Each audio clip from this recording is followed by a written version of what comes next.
Discovery of the Sentinel. The Arcadian survey vessel Crystalline Light drifted through the outer reaches of the spiral arm, its quantum sensors probing the darkness between stars. First Officer Tellera watched streams of data flow across her neural interface, her crystalline skin refracting the soft blue light of the bridge displays. Another empty sector, she announced, her disappointment evident.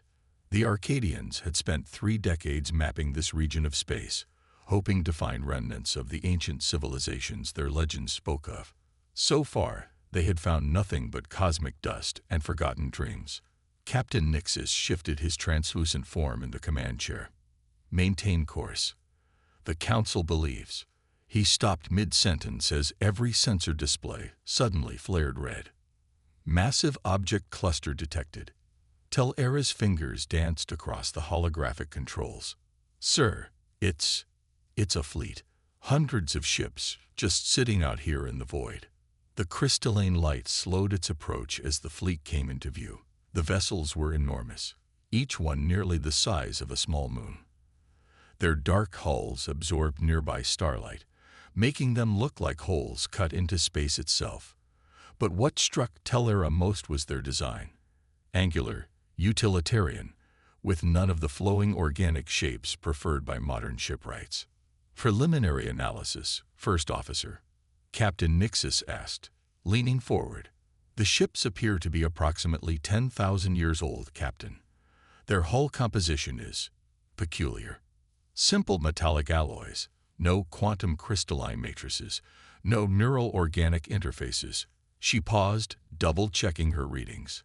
Sir, they appear to be completely mechanical in nature. A ripple of amusement passed through the bridge crew. The idea of purely mechanical spacecraft seemed absurd to their advanced civilization. Even the most primitive species they had encountered used at least basic quantum technology. Weapons analysis? The captain inquired. Tellera's amusement faded as she studied the readings. They're projectile weapons, sir. Physical ammunition propelled by electromagnetic forces.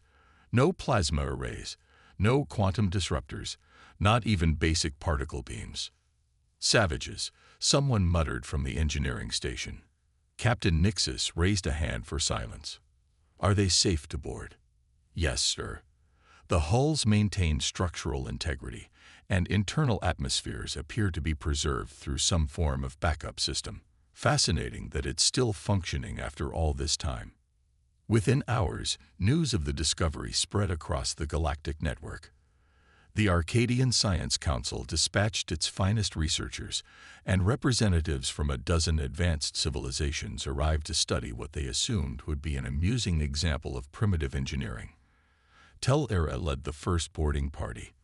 Their shuttle passed through a massive landing bay, where rows of smaller craft sat in perfect formation, their surfaces unmarred by time.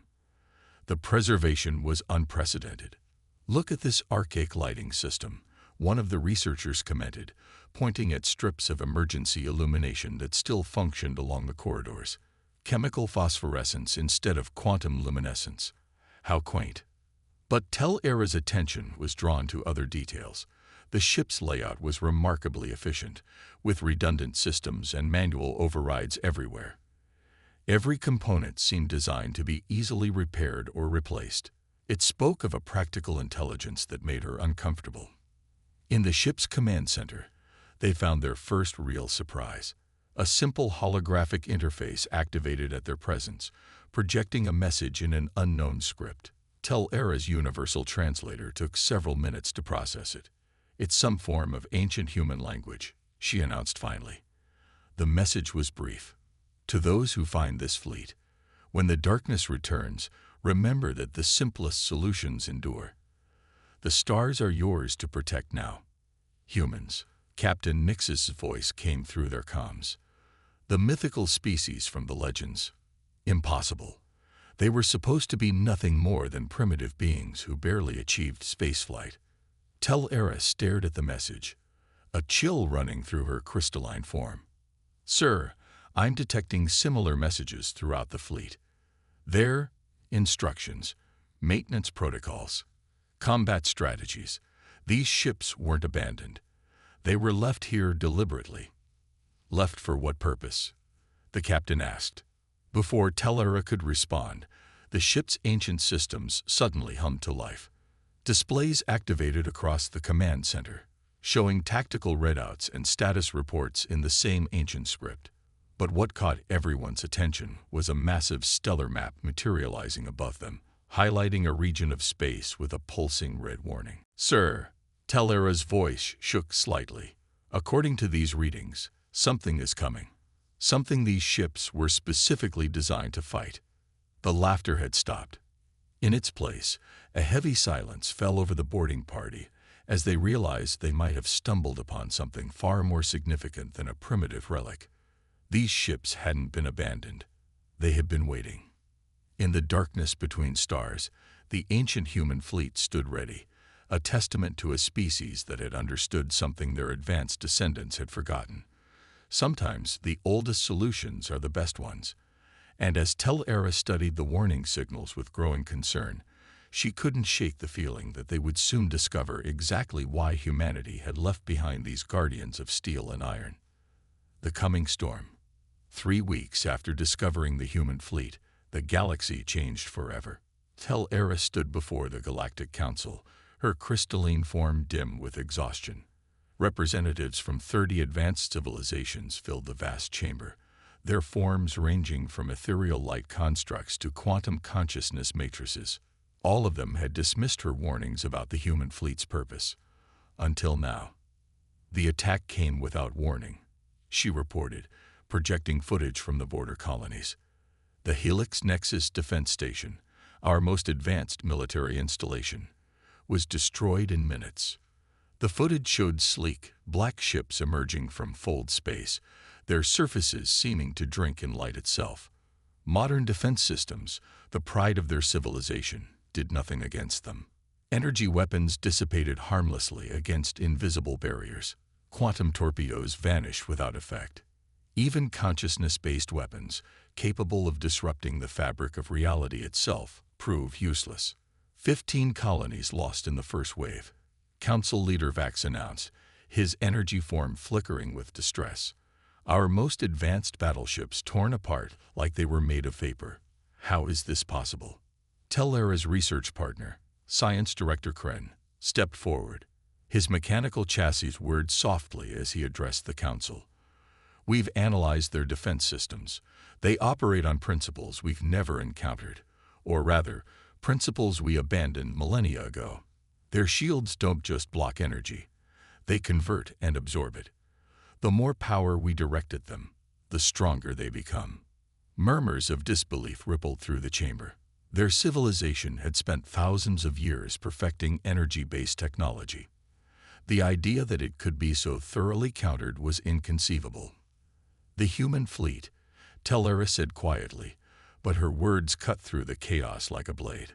"The weapons we laughed at, the electromagnetic railguns, the physical projectile systems, they might be exactly what we need."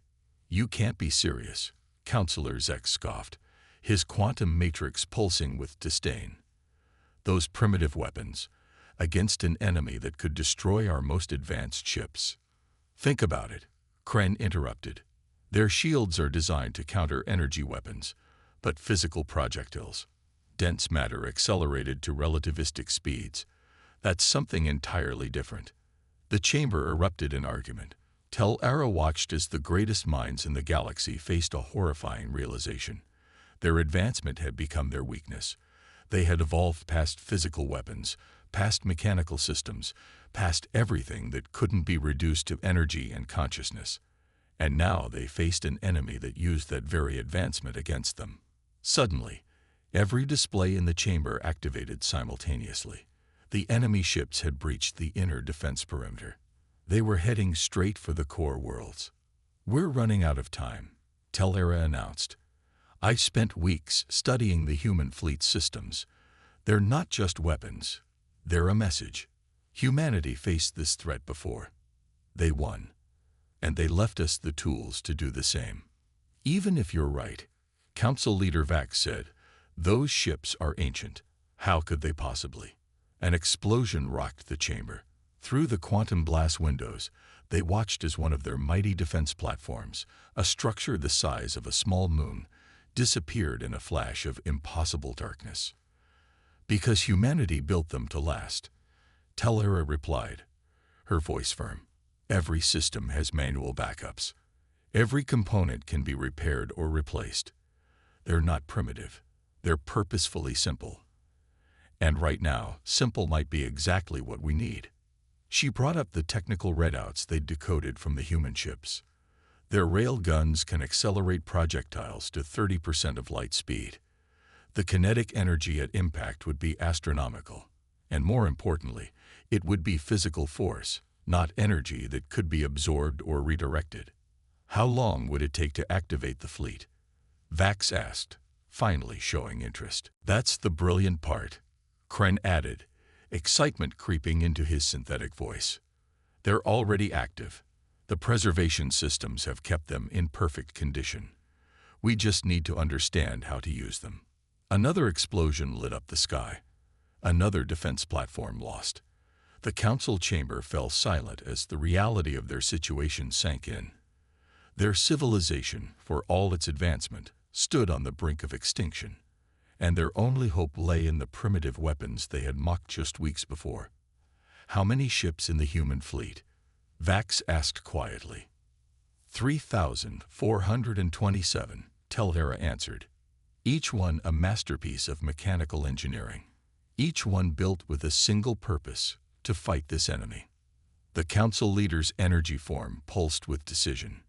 You have authorization to proceed. First Officer Tellera. Activate the fleet. Teach our people how to use these mechanical weapons, and pray that humanity's foresight was as great as their engineering. As Tellera rushed from the chamber, she couldn't help but appreciate the irony. Her people had spent millennia advancing beyond physical form, beyond mechanical limitations, beyond what they saw as primitive constraints. Now those very constraints might be their salvation. In the distance, more explosions lit up the sky. The enemy was coming, but in a distant sector of space, 3,000 ancient warships waited, their simple, sturdy systems ready to defend the galaxy once again. Humanity's legacy was about to prove its worth. Awakening the legacy. Deep within the command ship of the human fleet, now designated Legacy Prime, Tellera watched as thousands of technicians struggled to understand systems their civilization had long forgotten.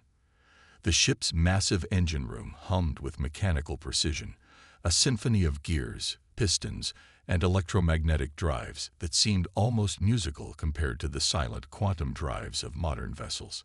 It's remarkable, Kren said, his mechanical fingers tracing the surface of a manual control panel. Look at this engineering. Everything is designed to be operated without advanced computer systems. Pure mechanical logic circuits, hydraulic backup systems, even the targeting computers can function on basic electronic principles. Tellera nodded, remembering how they had first activated the main systems. No neural interfaces, no consciousness links, no quantum entanglement required. Just physical switches, mechanical interlocks, and hardwired safety systems that had survived 10 millennia without degradation. We've decoded more of the instruction database, she reported. The humans, they knew exactly what they were doing. These ships aren't just weapons. They're teaching tools. She brought up one of the training simulations they had discovered. The holographic display showed simple but effective battle tactics. How to use the ship's thick armor to absorb hits while closing distance, how to coordinate railgun fire to overwhelm shield systems, how to maintain weapons during combat using only basic tools. Have you seen these maintenance protocols? Kren asked excitedly. Everything can be repaired during battle. Critical systems have manual bypasses. You could lose 80% of a ship's functions and still keep fighting. It's beautiful in its simplicity. An alert sounded through the ship. Admiral Vax's quantum form materialized in the command center. Status report. We've activated 30 ships so far, Tellera reported. Crews are learning the systems faster than expected. These vessels, they're designed to be intuitive, Like the humans knew their technology would be foreign to us and compensated for it. "Show me," Vax commanded. Tel'Thera led them to the main gun deck. Rows of massive railguns lined the hull, each one capable of launching projectiles at relativistic speeds. A crew of former energy weapon specialists was running firing drills, their initial skepticism replaced by growing respect. "Watch this," she said, nodding to the gunnery chief. The massive weapon hummed to life, electromagnetic coils charging. A practice round loaded automatically from mechanically automated magazines. "Target acquired," the chief announced. "Firing solution computed, manually." He said the last word with a hint of pride. They had all learned to appreciate the reliability of mechanical systems over the past weeks. The railgun fired. On the external displays, they watched the projectile streak across space, covering the distance to the target drone in milliseconds. The impact was spectacular. The drone, built to modern military specifications, simply ceased to exist. Kinetic energy at impact equivalent to a 30-megaton explosion, Kren reported. No energy shield can absorb that kind of physical force. It has to be either deflected or absorbed by physical armor. And from what we've seen, the enemy has neither. Direct hits confirmed. Kren's mechanical voice carried an unusual note of excitement. Enemy vessels showing significant damage. Their shields, they're completely ineffective against kinetic weapons. The enemy fleet retaliated immediately, but their tactics showed their confusion. They tried to maintain distance, used to fighting energy weapon duels across vast spaces, but the human ships pressed forward, their thick armor absorbing hits while their railguns maintained a steady barrage. Engineering reports all weapons functioning at optimal capacity, an officer reported. Automated reload systems performing flawlessly. "We can maintain this fire rate indefinitely." Tel'Thera watched as the battle unfolded exactly as the human tactical databases had predicted. The enemy's technological superiority had become their weakness. They had no defense against primitive physical weapons, no countermeasure for simple kinetic force. "Enemy fleet breaking formation," Kren announced. They're retreating." A cheer went up across the bridge. In less than an hour of combat, 30 primitive human warships had done what the most advanced fleet in the galaxy couldn't. They had stopped the invaders cold. But Tel'Thera's celebration was cut short by a priority message from Admiral Vax. "The enemy is regrouping for a major assault on the core worlds. They're gathering their entire fleet. Hundreds of ships. How many of the human vessels can we have ready in time?" Tel'Thera asked. "We've activated another 100 ships," Vax replied. "Crews are training around the clock, learning the systems, but against their full fleet. It will be enough," Tel'Thera said firmly, "because we understand now what humanity knew all along. These ships aren't just weapons. They're tools of survival, built by a species that understood the value of simplicity, redundancy, and raw effectiveness." She brought up the tactical display, showing the gathering enemy fleet. The humans knew this day would come. They knew that someday, the galaxy would face an enemy that couldn't be defeated with advanced technology alone. "So they left us these ships, these guardians. And the knowledge to use them," Kren added, indicating the technical databases they were still decoding. "Look at these new tactical protocols we've discovered. Formation attacks, coordinated strike patterns. The humans had developed an entire doctrine for fighting this type of enemy." Tel'Thera nodded, studying the battle data. The human ships had performed beyond their expectations. Their simple, sturdy systems had proven more reliable than the most advanced quantum technology. Their mechanical computers, while not sentient, calculated firing solutions with deadly accuracy. And their crews, once they embraced the direct physical nature of the ship's controls, fought with growing confidence. "Send word to all colonies," she commanded. "The Legacy Fleet stands ready to defend them. Humanity's guardians have returned." As she watched her crew prepare for the next battle, Tel'Thera reflected on how quickly their perception had changed. These ships, once mocked as primitive relics, had become their greatest hope. The humans had understood something fundamental about warfare, about survival, about the enduring value of simplicity and reliability. The real battle was still to come. But now, thanks to humanity's foresight, they had a fighting chance. The Guardians had awakened, and the galaxy would never be the same. Humanity's gift. 1 year after the first battle, Tel-Era stood in the newly established Legacy Archive, surrounded by holographic displays showing the full extent of humanity's gift to the galaxy. The room was filled with representatives from every spacefaring civilization, all studying the technical databases recovered from the human fleet. The final count is remarkable. Kren announced, his mechanical form now adorned with symbols combining modern quantum technology with human mechanical engineering. 3,427 ships, over 10 million technical documents, and a complete guide to integrating physical and energy-based weapon systems. But that's not the real gift, is it? Tel-Era asked, activating the central hologram. It showed the last battle against the invaders, now known as the Void Fleet, where 500 activated human warships have faced off against nearly 2,000 enemy vessels. The battle footage played out like a symphony of destruction. The human ships, their crews now fully trained in primitive warfare, had systematically torn apart the technologically superior enemy fleet. Railgun batteries fired in perfect coordination, overwhelming shield systems designed to absorb energy, not matter. Thick armor plates absorbed hits that would have vaporized modern vessels. No, Admiral Vax agreed, his energy form pulsing with newfound respect. The real gift was the lesson humanity taught us, the knowledge they preserved. Tel-Era nodded, bringing up another display. This one showed the modifications already being made to modern ships, hybrid designs incorporating both quantum technology and physical weapons. They knew that civilizations would keep advancing, keep pushing toward more sophisticated technology. And they knew that someday that very advancement would become a vulnerability. So they left us these ships, Kren continued, not just as weapons, but as teachers.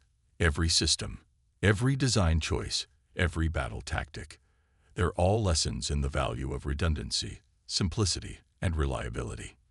The archive room filled with new visitors as more diplomats and engineers arrived. They gathered around displays showing mechanical systems that had functioned perfectly for 10,000 years, studying backup systems that could keep a ship fighting even after catastrophic damage. We've decoded more of their historical records, Tel-Era announced. Humanity faced the Void Fleet in their own time. They too had advanced energy weapons, quantum shields, consciousness-based technology. And they too found it all useless against an enemy that could absorb and redirect energy. She brought up ancient battle footage, showing human ships much like the ones they had inherited. So they adapted. They went back to basics, physical projectiles, mechanical systems, armor that could be repaired with basic tools. And they won. But why leave? Someone asked. Why disappear and leave only these ships behind? Tel-Era smiled, activating the final message they had discovered deep in Legacy Prime's database. A hologram appeared, a human admiral, her uniform simple but dignified. To those who find this fleet, the ancient message began, know that we didn't leave these ships because we failed. We left them because we succeeded. We learned that true advancement isn't always about moving forward. Sometimes it's about remembering what works, about maintaining balance between the simple and the sophisticated. The human admiral's hologram gestured, and schematics appeared showing the integration of physical and energy weapons. We leave you these ships not as relics, but as teachers.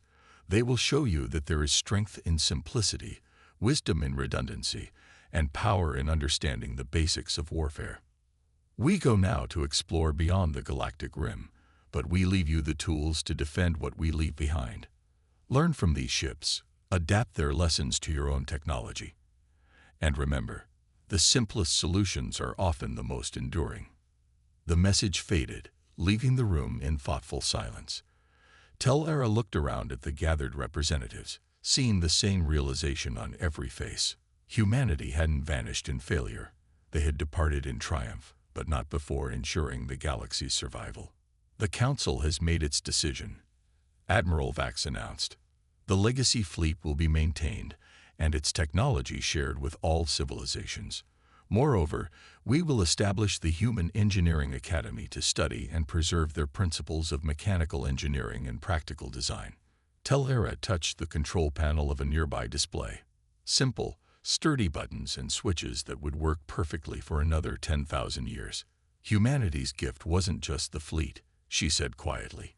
It was the reminder that advancement doesn't always mean complexity, that sometimes the old ways are the best ways. That in our rush to evolve beyond physical limitations, we shouldn't forget the fundamental principles that got us to the stars in the first place.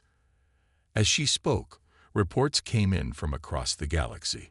Shipyards were already implementing human designs, creating hybrid vessels that combined the best of both worlds. The Legacy Fleet had grown into something more, a symbol of wisdom passed down through millennia, a reminder that true progress meant maintaining balance between the old and the new. In the depths of space, the human ships continued their eternal watch, ready to teach new generations the value of simplicity, the power of reliability, and the enduring legacy of a species wise enough to know that sometimes the simplest solution is the best solution of all. The stars belonged to new civilizations now, but humanity's gift would ensure they remained free. And somewhere beyond the galactic rim, perhaps humanity watched, knowing their legacy lived on in every railgun that fired, every mechanical system that endured, and every lesson learned about the true meaning of progress.